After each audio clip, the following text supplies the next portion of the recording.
An autistic meltdown can last an hour or even longer. During that time, you, as the parent, will be screamed at, yelled at, maybe even physically assaulted. No wonder you feel so powerless afterwards.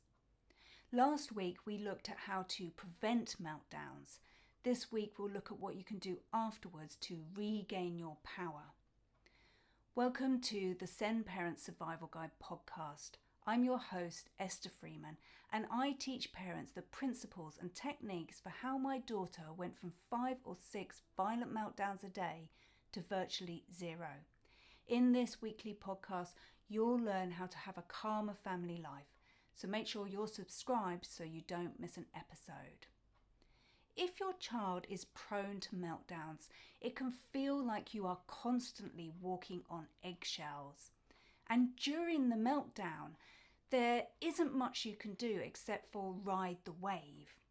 However, there is actually quite a few things that you can do afterwards to prevent the frequency and intensity of meltdowns in the future. I have a workshop coming up called Managing Meltdowns when I'm going to go into all these techniques in lots of details. There's a link to my Eventbrite page in the show notes if you're on the podcast, or the video description if you're watching this on YouTube. So sign up to that because I'd really like to get into the thick of these topics with you. But for now, we're going to just look at 3 things that you can try at home right now if your child has just had a meltdown. The first thing to say, as I said before, when your child is having a meltdown, there is nothing you can do except for try and keep them safe. Keep you safe and keep them safe. The techniques I'm going to suggest now are not to be done when they're in the meltdown. You have to wait till you are calm and they are calm.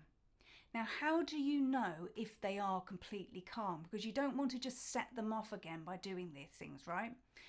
So one thing I would suggest is to try some tapping. Now, tapping is a type of talk therapy combined with acupuncture. But instead of needles, we just use our fingers, but we tap on the same points in our body that if we were using needles, that's where you would put them.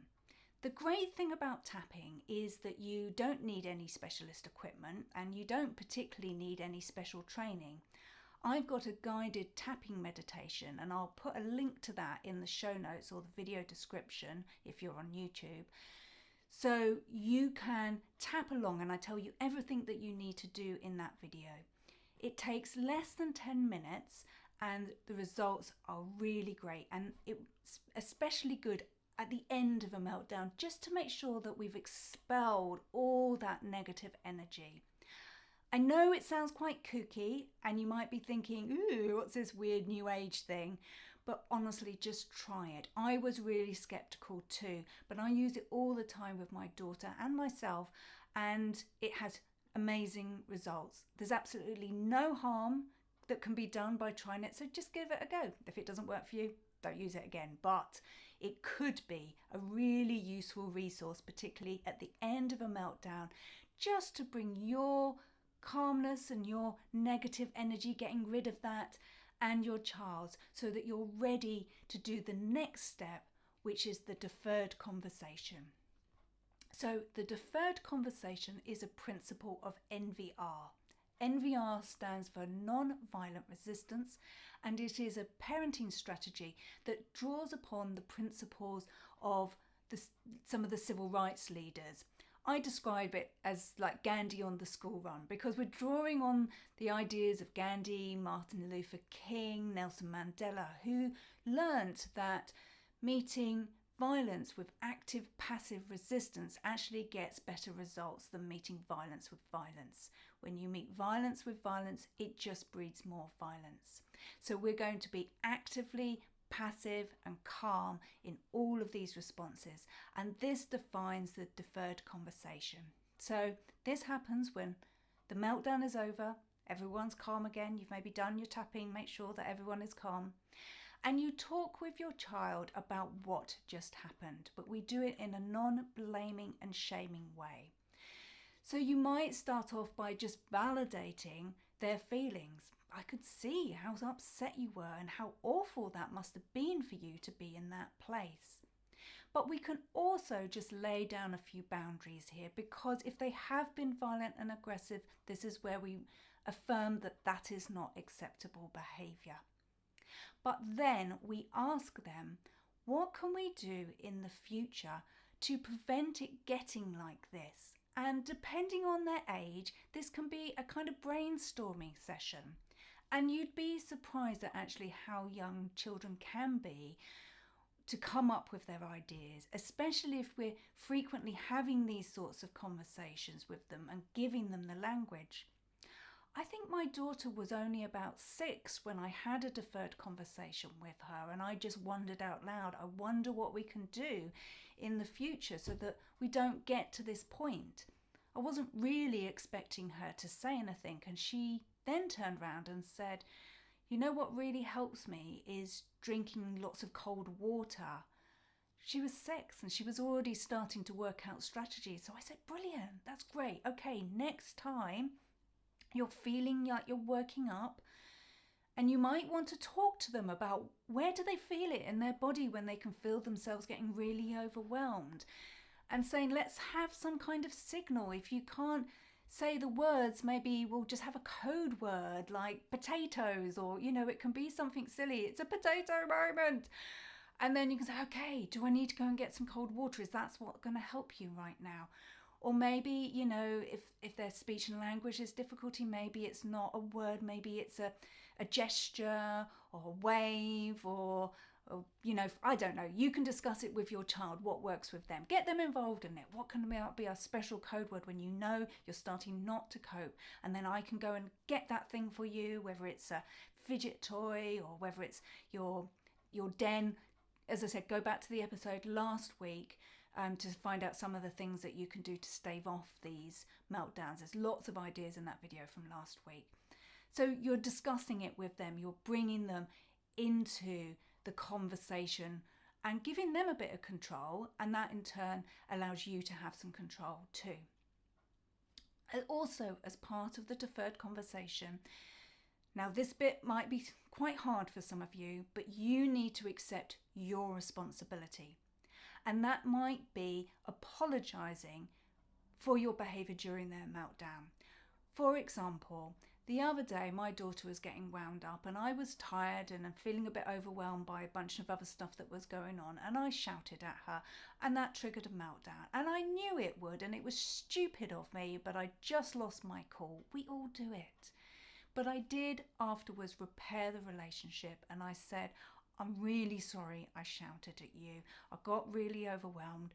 That was wrong, and I know that I then caused you to get even more upset.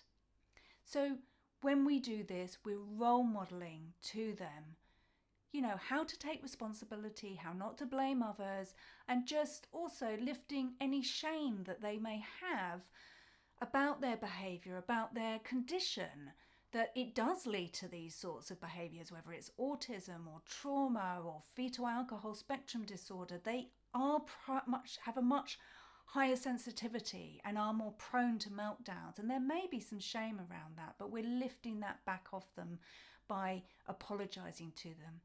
And what we should also do is take responsibility as parents for putting them in a situation that maybe has triggered them. For example, if they've had a meltdown after you took them to the supermarket, you could say, we can't behave like that in a supermarket, that's not okay, but I am sorry I took you into a place that was going to trigger you, and I've learnt from that, and I'm not going to do it again, and maybe I'm going to do some online shopping, or I'll leave you at home with whoever, dad or grandma or whatever, and I will do the shopping by myself because I can see that you can't manage this. So again, we're just lifting any shame, any blame. We're taking mutual responsibility. It is absolutely fine to say you can't behave like this, but also at the same time you can say, and I am not going to put you in a position where you might behave like that. All of this is helping to develop a trusting relationship.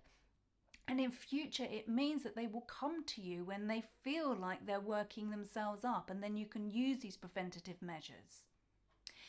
The third thing that I want you to think about doing after a meltdown is what we call in NVR a reconciliation gestures. Now, to be clear, these are absolutely not rewards. We're not doing this to say well done about anything. We're certainly not saying the behavior was okay. What we're doing is a small gesture to reinforce the relationship, to reconnect the relationship. So that could be cooking them their favorite meal. If they're a bit older, it might be taking them, giving them a lift over to their friend's house.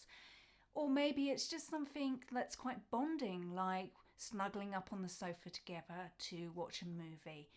What you're doing with this reconciliation gesture, as I said, is you're creating that reconnection. You're saying the meltdown is in the past and we're moving on now. So these are 3 tactics that you might want to think about. And if you're unsure about them, if they sound really different from what you're used to with the traditional parenting approaches, whether that's Triple P or the Incredible Years, what I would say is my daughter is living proof that they do actually work. As I said before, she used to have 5 or 6 violent meltdowns a day, and now they're so rare that she has a meltdown. And as I said, when she does have them, it's normally my fault because I haven't stayed calm. So I really would encourage you to give them a try. Join the workshop because we will go into them in more detail, and I will give you other tips as well. As I said, the link to that is in the show notes. But just to recap, we've got tapping to calm yourself and them after the meltdown. We've got the deferred conversation where we talk about what happened, we outline it wasn't acceptable, and we think about strategies on how to stop it happening in the future. And then we have reconciliation gestures to repair and rebuild the relationship and move on from the meltdown. I really hope that you'll try these out and that they will start to change things in your family life. Remember, there is the workshop and the guided tapping meditation that you can get free of charge, and give that a go because I think that will be another really useful resource for you. But for now, if you have enjoyed this show, please consider giving it a rating and review.